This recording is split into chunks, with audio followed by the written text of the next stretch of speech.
Hello, this is Avinesh Sharma here and welcome back to the account success. I hope आप सब अच्छे होंगे। और 6 महीने बाद आपका प्रीलिम्स का एग्जाम है पीसीएस का, तो आपकी उसकी प्रिपरेशन कैसी चल रही है। हमने प्रीवियस ईयर की सीरीज चलाई हुई है और आज हम पेपर 2021 के कुछ 91 के बाद जो क्वेश्चन हमारे बचे हुए, करीब 60 क्वेश्चन हमारे बचे हुए हैं। अभी हम 25-30 क्वेश्चन आज डिस्कस कर लेंगे और 25-30 अगले लेक्चर में डिस्कस कर लेंगे। और ये पेपर 2021 हम अच्छे से कवर कर लेंगे, पूरा डिटेल एनालिसिस हम इसका कर लेंगे। ठीक है, लेक्चर की पीडीएफ के लिए आप टेलीग्राम चैनल को ज्वाइन कर सकते हैं, द क्राउन सक्सेस ऑफिशियल। इसके अलावा पीडीएफ में मैं आपको दिखा देता हूँ, सॉल्यूशन भी हमने इसमें कवर किए हुए हैं। देखिए, जैसे पूरा सॉल्यूशन भी दिया हुआ है इसके बाद, तो वो सब चीज़ आप पीडीएफ में देख सकते हैं। इसीलिए टेलीग्राम चैनल से जुड़ जाओ। ठीक है, टेलीग्राम चैनल को ज्वाइन कर लो और बाकी सारा हम जुड़ के काम करते रहेंगे, प्रिपरेशन करेंगे अच्छी से। चलिए आज का लेक्चर स्टार्ट कर लेते हैं। आज हम अपना 91 वाला जो क्वेश्चन है इसको डिस्कस करते हैं कि सरस आजीविका मेला 2021 का आयोजन किस शहर में किया गया था। ये था इसका आंसर, नोएडा। नोएडा में किया था ये। ठीक है, और इसमें मंत्रालय कौन सा है, ग्रामीण विकास मंत्री, यानी ग्रामीण विकास मंत्रालय। और इसका उद्देश्य है स्वयं सहायता समूह यानी कि एसएचजी में महिलाओं को शामिल करना ज़्यादा से ज़्यादा, और परिवारों की आय बढ़ाने और उनकी जीवन की गुणवत्ता उसमें सुधार करने की महत्वपूर्ण भूमिका निभाने के लिए इसे जो है स्टार्ट किया गया था। इसके बाद है नोबी और कांतो मैदान। ये किस देश में स्थित है, ये नोबी और कांतो? ये है जापान में। ठीक है, होन्शु में होगा ये, जापान में। देखिए, टोक्यो जो है ना, दुनिया की सबसे अधिक आबादी, सबसे ज्यादा आबादी टोक्यो शहर में है। और ये महानगर है और ये क्षेत्र की राजधानी भी है वहां की, जापान की। ठीक है, और नोबी मैदान जो है, नोबी मैदान, ये 690 वर्ग मील में फैला है। और होन्शु के जापान में 4 आइलैंड है ना, मेन है होकाइडो, होन्शु, शिकोकू, क्यूशु। ये अपना जापान जैसे ऐसे मान लो। ठीक है, तो ये वाला होकाइडो, होन्शु, शिकोकू, क्यूशु। तो ये जो होन्शु है, ठीक है, इसके बारे में हम बात कर रहे हैं कि होन्शु के तीसरे सबसे अधिक आबादी वाले शहर नागोया में अवस्थित है ये, और देश का दूसरा सबसे बड़ा मैदान है। तो इसका आंसर क्या हो गया, ये जापान। ठीक है, फिर आता है India climate change knowledge portal का शुभारंभ 2020 के किस महीने में किया गया था। किस महीने में किया था ये भैया, नवंबर 2020 में। ठीक है, फिर अब भारत सरकार के संस्कृति मंत्रालय ने आजादी का अमृत महोत्सव के रूप में जून 2021 में शहीद राम प्रसाद बिस्मिल की जयंती यूपी में किस स्थान पर मनाई थी। किस स्थान पर मनाई थी ये मनाई थी शाहजहांपुर में। देखिए, संस्कृति मंत्रालय ने राम प्रसाद बिस्मिल की 124वीं जयंती मनाई है और ये यूपी के शाहजहांपुर में मनाई है। ठीक है, और ये जो कार्यक्रम था ये आजादी के अमृत महोत्सव के हिस्से के रूप में स्टार्ट किया गया था, क्योंकि राम प्रसाद बिस्मिल का जो जन्म था वो 11 जून 1897 को शाहजहांपुर में एक ब्राह्मण परिवार में हुआ था, इसलिए ये शाहजहांपुर में मनाई है। ठीक है, फिर एशियाटिक सोसाइटी ऑफ बंगाल का संस्थापक कौन था, सर विलियम जोन्स। कौन था, सर विलियम जोन्स। ठीक है, 1784 में इसके संस्थापक अध्यक्ष और विलियम जोन्स की पहल पर स्थापित किया गया था। ठीक है, इसके अलावा 2050 के लिए नेट जीरो टारगेट के संदर्भ में कौन सा कथन सही है, कौन सा सही है, ये देख लेते हैं हम। इसमें स्टेटमेंट दी हुई है, इसका अभिप्राय है कि देश को 2050 तक उसके उत्सर्जन को शून्य तक नीचे लाना होगा। ठीक है, और इसका अभिप्राय है किसी देश के उत्सर्जन की क्षतिपूर्ति वातावरण से ग्रीन हाउस गैसों का निराकरण तथा अवशोषण से होगी। स्टेटमेंट है, इसमें कौन सी वाली स्टेटमेंट ठीक है, आई थिंक सो पहली वाली स्टेटमेंट इसकी गलत है, क्योंकि इसमें 2050 नहीं होगा मेरे ख्याल से, ये 2030 तक होगा। क्योंकि वैश्विक शुद्ध मानव उत्सर्जन कारक को, जो मानव कारण उत्सर्जन है उसको 2030 तक 2010 के स्तर से लगभग 45% कम करने की आवश्यकता है, और 2050 के आसपास शुद्ध शून्यता तक पहुंच सकता है। ये ऐसी कुछ डिटेल है इसकी, इसलिए इसका ऑप्शन जो है बी वाला ठीक है, यानी कि ऑप्शन बी। फिर अगली स्टेटमेंट से बड़ा कर लेते हैं थोड़ा सा हम, ये तो आपको विजिबल अच्छे से हो जाएगा ये। ठीक है, नीचे दो कथन दिए हैं जिसमें से एक को आप अभिकथन मान सकते हैं और दूसरे को कारण कहा गया है। तो भारत में मंत्री परिषद जो है सामूहिक रूप से लोकसभा तथा राज्यसभा दोनों के प्रति उत्तरदायी है। एक स्टेटमेंट ये हो गई। ठीक है, अब यहीं पे आपको पता चल गया होगा वैसे तो, मंत्रिपरिषद सामूहिक रूप से लोकसभा तथा राज्यसभा दोनों के प्रति उत्तरदायी है, ऐसा कुछ है? वो डिटेल देखते हैं अभी हम इसकी। लोकसभा और राज्यसभा दोनों के सदस्य संघीय सरकार में मंत्री बनने की पात्रता रखते हैं, बिल्कुल ठीक है। तो इसका आंसर हो गया डी वाला आंसर है इसका। समझ लेते हैं हम, ये वाला स्टेटमेंट से गलत है। अब गलत क्यों है? गलत इसलिए है क्योंकि जो आर्टिकल 75 का क्लॉज 3 ये कहता है कि मंत्री परिषद सामूहिक रूप से भारतीय संसद के निचले सदन यानी कि लोकसभा के प्रति उत्तरदायी है।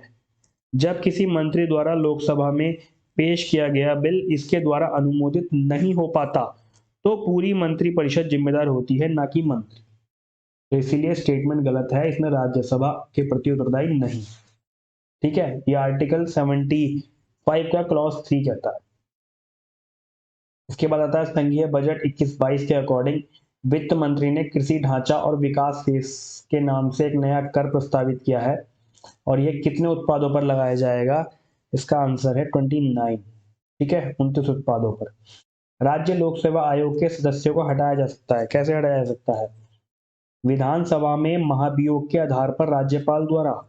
राज्य लोक सेवा ऐसा तो कोई है ही नहीं, ऐसा तो कुछ लिखा ही नहीं है संविधान में। या फिर जो आपने बुक पढ़ी होगी, पॉलिटी कैसे पढ़ते हो आप, लक्ष्मीकांत की बुक बेटर है, आप वहां से पढ़ सकते हो, या फिर यूट्यूब पे भी आजकल दुनिया भर का मटेरियल है, जहां से आपको समझ में आए वहां से आप पढ़ सकते हो।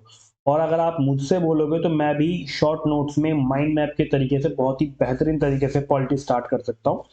तो धीरे धीरे हम कवर कर लेंगे, जैसे भी होगा। आप लोग जैसे जैसे बोलेंगे वैसे वैसे हम प्रिपरेशन को आगे जारी रखेंगे।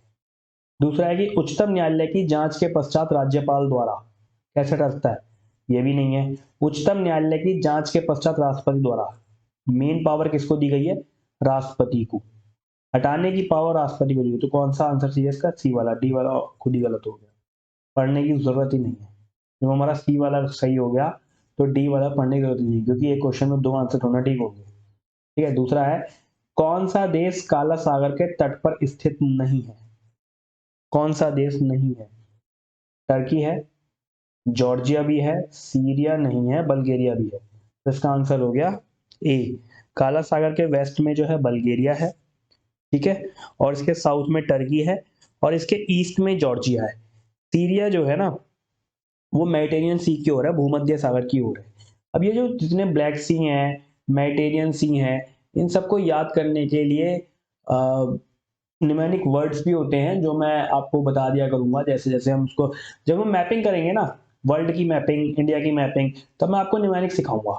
ठीक है, जैसे जो न्यूमेरिक में हमने जैसे मेडिटेरियन सी उठा लिया तो उसका हम एशियन पार्ट पढ़ेंगे तो उसको सिलसी शॉर्ट ट्रिक, ऐसे ट्रिक्स से मैं आपको याद कराऊंगा, सब अच्छे से कवर करा दूंगा। जैसे ईरान है, अब ईरान के वेस्ट में क्या है? इराक है, ऊपर टर्की है, ठीक है, उसके जो ईस्ट में ऊपर की तरफ तुर्कमेनिस्तान है ना, ईस्ट में अफगानिस्तान है, नीचे पाकिस्तान है, तो और क्या कहते हैं, पर्शियन गल्फ है, कैस्पियन सी है, तो इन सब से बाउंड्री शेयर होती है ईरान की। तो जब हम मैपिंग करेंगे डिटेल में बेहतरीन तरीके से सब कवर कर लेंगे, टेंशन लेने वाली कोई बात नहीं है, एग्जाम से पहले सब अच्छे से कवर कर लेंगे। इसके बाद आता है क्वेश्चन नंबर नेक्स्ट, कि निम्नलिखित विदेशी यात्रियों को उनके भारत आने के काल क्रम के अनुसार व्यवस्थित कीजिए। पहले कौन आया था, बाद में कौन आया?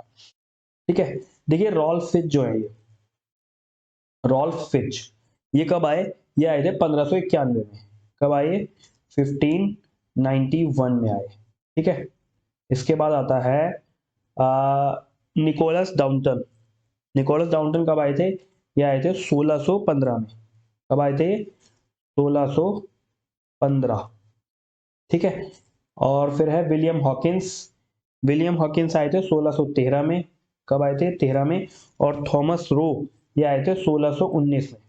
ठीक है, जिनके आगे मैंने ये सन नहीं लिखा 16 या 15, तो ये 1600 वाले हैं। 16 से 15 में निकोलस डाउंटन, ठीक है, और फिर विलियम हॉकिंस और थॉमस रो। सबसे पहले कौन सा होगा? रॉल्फ फिच, यानी कि सेकंड वाला। ठीक है, उसके बाद होगा आपका William Hawkins, Nicholas Downton, Thomas Roe. तो इसका आंसर होगा ऑप्शन ए। ठीक है जी, ये इसका आंसर है। अगला क्वेश्चन है, पूंजी निर्माण के संदर्भ में कौन सा कथन सही है? कौन सा सही है भैया? पहला है इसमें कि पूंजी निर्माण की प्रक्रिया बचतों और वित्तीय संस्थाओं की प्रभाविता पर निर्भर करती है।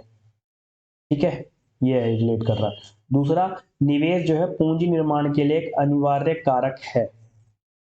इसमें दोनों ही स्टेटमेंट ठीक हैं, बिल्कुल सही बात इनके द्वारा बोली है कि पूंजी निर्माण की प्रक्रिया बचतों और वित्तीय संस्थाओं की प्रभाविता पर निर्भर करती है और इन्वेस्टमेंट जो है पूंजी निर्माण के लिए एक अनिवार्य कारक है। ठीक है, अगला क्वेश्चन है 103। क्या है अगला क्वेश्चन? एक सेकंड, ये है सूची 1 को इसमें सुमेलित करना है। ठीक है, अब देखना है कि कौन सा चीज कहां पर है। सिमलीपाल कहां पर है? सिमलीपाल है उड़ीसा में। ठीक है, ये इससे मैच कर गया। दूसरा आता है पंचमढ़ी। पंचमढ़ी आपको मिलेगा मध्य प्रदेश में, ये आ गया पंचमढ़ी। फिर आता है नंदा देवी, उत्तराखंड। ठीक है, और नौकरेक, नौकरेक होता है मेघालय में। ठीक है, एलिमिनेशन टेक्निक अगर हम देखें इसमें, तो सबसे पहले हमें सबसे ज्यादा क्या जानते हैं हम? नंदा देवी हो सकता है उत्तराखंड में। ठीक है, सी का आंसर ए हो सकता है। तो इसमें सी का आंसर क्या है? 2 4, ये तो ऑटोमेटिक गलत हो गए। अब इनमें से कोई एक हो सकता है। ठीक है, इनमें से कोई एक हो सकता है। 2 का हमें पता चल गया। कैसे पता चल गया? सी का एक है, उत्तराखंड है नंदा देवी, और डी का ऑलरेडी ऑप्शन 2, यानी 2 ये टफ थे। नौकरी टफ था, ये नौकरी टफ था। मैं जानता हूं कि ऑलमोस्ट नौकरी का नहीं पता होगा, बाकी इसके बारे में तो लगभग लगभग जानते होगा। आप सिमलीपाल जानते हो उड़ीसा। ठीक है, नौकरी का हमें पता चल गया मेघालय है। अब कोई एक पता करना था। किसी को पंचमढ़ी का पता होगा मध्य प्रदेश, किसी को सिमलीपाल पता होगा उड़ीसा। सिमलीपाल तो बहुत ही बार आता है ये, तो इसका तो उड़ीसा आप ध्यान रखना। ठीक है, यहाँ से ये आंसर हो गया इसका। 103 का आंसर है बी। ठीक है, ये एलिमिनेशन टेक्निक हो गई। इसके बाद है 1926 में जो गठित हुई नौजवान सभा का प्रारंभिक सदस्य कौन नहीं था? ठीक है, इसका है अंबिका चक्रवर्ती, क्योंकि भगत सिंह भी थे, यशपाल भी थे और छबील लाल भी थे। छबील दास नौजवान सभा के प्रारंभिक सदस्य थे। अब देखिए, नौजवान भारत सभा जो है, इसे जो है एनजेबीएस या एनबीएस, ये संक्षिप्त नाम है इनके। जवान सभा, नौजवान भारत सभा कहा गया। ये क्या था? जो वो होते हैं ना वामपंथी संगठन होते हैं, ये वामपंथी संगठन था। और इसमें कार्यकर्ता और किसान और इन सबको इकट्ठा करके ना ब्रिटिश राज के खिलाफ क्रांति लाने की मांग थी। ठीक है, ये कुछ था, तो इसमें ये सदस्य थे अपने। फिर है इंडोनेशिया के द्वीप समूह में पश्चिम से पूर्व दिशा की ओर सही क्रम कौन सा है? फिर ये ज्योग्राफी का क्वेश्चन आ गया। ठीक है, पश्चिम से पूर्व की ओर, इसमें लोम्बेक, बाली, जावा, सुमात्रा। ठीक है, इसका आंसर है भैया आपका होगा, सबसे पहले आएगा सुमात्रा, पश्चिम में आएगा। उसके बाद आता है आपका जावा। ठीक है, फिर बाली, फिर लोम्बेक। ठीक है, ऑप्शन बी। भारतवर्ष में खारे पानी की सबसे बड़ी झील कौन सी है? हमने पिछले लेक्चर में भी इसको डिस्कस किया हुआ है, पिछले। लेकिन यहाँ पे एक चीज घुमाई हुई है, खारे पानी की सबसे बड़ी झील।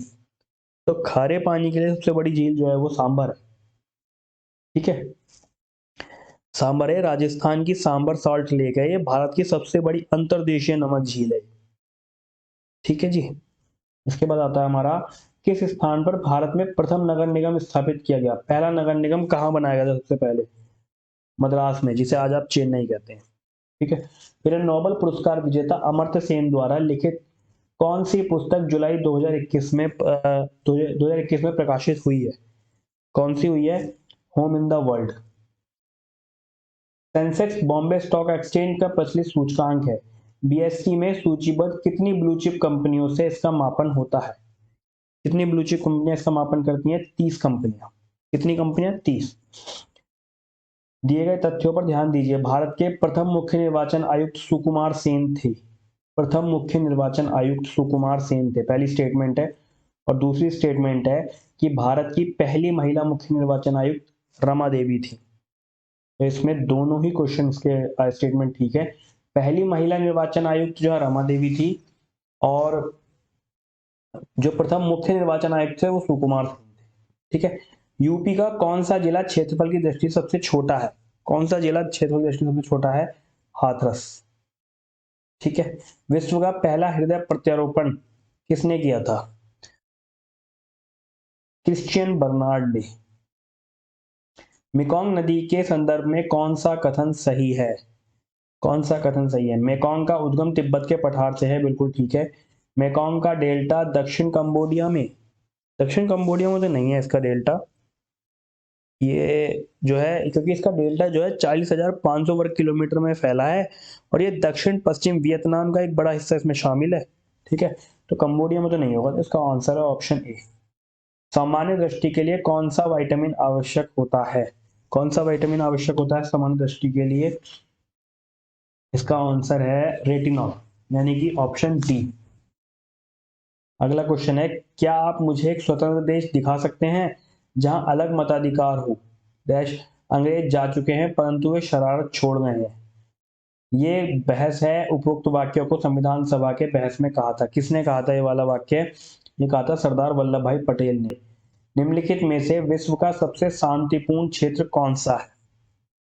यूरोप सबसे शांतिपूर्ण क्षेत्र, ये आंकड़े आए निकल के। फिर है, नीचे दो कथन दिए हैं, मतलब वही स्टेटमेंट है, कारण है उसका। मानव शरीर अपने लिए आवश्यक सभी विटामिनों का संश्लेषण कर लेता है। शरीर के उचित विकास के लिए विटामिन अनिवार्य होते हैं। ऐसा कुछ है?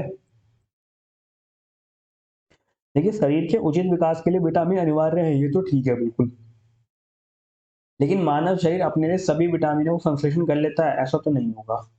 अगर हमें कुछ क्वेश्चन नहीं भी आता तो आप दिमाग लगा के सॉल्व कर सकते हैं, ऐसा तो नहीं हो सकता कुछ। सभी विटामिनों का संश्लेषण कैसे कर लेगा? कुछ बाहर से एक्सटर्नल भी देने पड़ेंगे। तो इसीलिए इसका आंसर आप ऑप्शन डी लगा सकते हैं और यही ठीक है।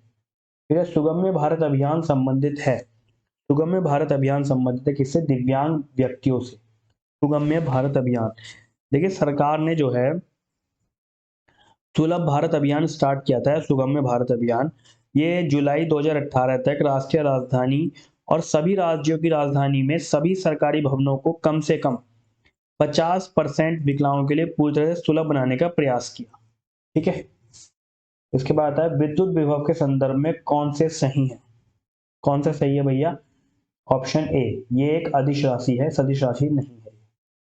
ठीक है, फिर आता है लास्ट हमारा आज का क्वेश्चन, इसमें सुमेलित करना है तमिलनाडु और मतलब राज्य और उनके उसमें जो ऊंची चोटियां हैं उनको वो करना है। गुड़ शिखर चोटी हमने सबसे ज्यादा जाना है इसके बारे में, कहाँ पे है? राजस्थान में, पहले ही कर लो। अब राजस्थान में है बी वाला ऑप्शन, यानी कि 3, बी में 3, ऑप्शन डी इसका आंसर हो गया। बाकी सबको काट दो, ये एलिमिनेशन टेक्निक है। एक हमें पता है ना, राजस्थान गुड़ शिखर चोटी, बस बी में आंसर 3 हो गया, यानी कि ए का है 4। तमिलनाडु में है डोडा बेट्टा चोटी। ठीक है, फिर बी में हमारा राजस्थान में गुड़ शिखर हो गई। सी का है ऑप्शन 2, यानी कि नागालैंड में है सारामती चोटी। और डी का है 1, एमपी में है धूपगढ़ चोटी। ठीक है, ये एडमिशन टेक्निक से हमने सॉल्व कर लिया। नीचे अब इसके सॉल्यूशन है, ये आप देख सकते हैं आराम से। ठीक है, वो सारी चीजें हैं इसमें, तो पूरा ये आपको अच्छे से समझ में आएगा, डिटेल हमने डिस्कस किया। तो चलिए आज के लिए बस इतना ही। वीडियो अच्छी लगी हो तो फीडबैक जरूर दीजिए और साथ ही चैनल को भी सब्सक्राइब कीजिए, जिससे कि मुझे भी मोटिवेशन मिलेगा और आपकी प्रिपरेशन को बेटर करने के लिए मैं और भी इस तरह की वीडियोस लाता रहूँगा। सो बने रहिए, मिलते हैं अपने अगले लेक्चर में। Thank you.